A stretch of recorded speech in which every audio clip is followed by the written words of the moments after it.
So ladies, this is really just a continuation of my Satan 5 message, so you might want to listen to it again if you hadn't before. This one is taken from Philippians chapter 3, verse 8.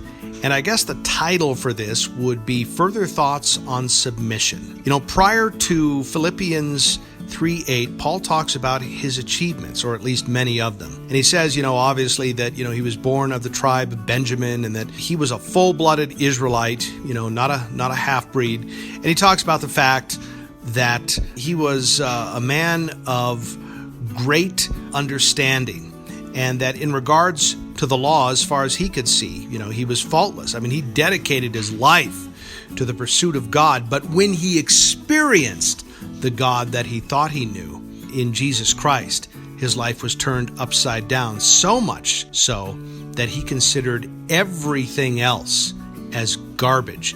And it's interesting that the word that's used for garbage in Philippians 3:8 is the Greek word skabalon, and it means, really, if you want to interpret it in its literal sense, it means dung. It means pee and poop. It means horse manure.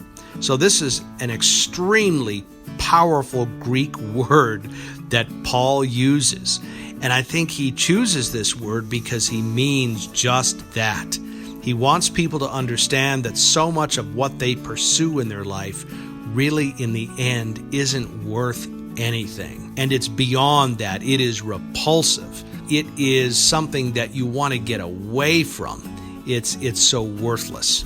And I guess the reason why I say this, and I tie this in with the Satan 5 message, and again, read this verse, Philippians 3, verse 8. The reason why I say this is because it's my opinion that if we're really going to be effective in our offensive and defensive battles against Satan and the powers and the principalities that serve beneath him, more than the crucifixes and the holy water and the incantations which we may pray, more than any of that, our true weapon is being submitted to the God of the universe. It's our submissive attitude towards him. Because I think when we really do submit to God, and that's really what Paul's talking about here in Philippians 3:8, we begin, without even knowing it, to put on the breastplate of righteousness.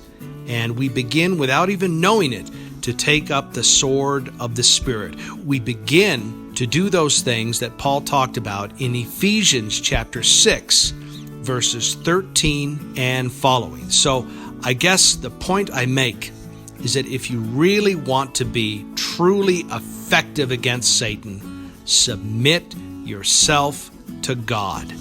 That is really the key. I say that again. Submit yourself to God. That's the practical application.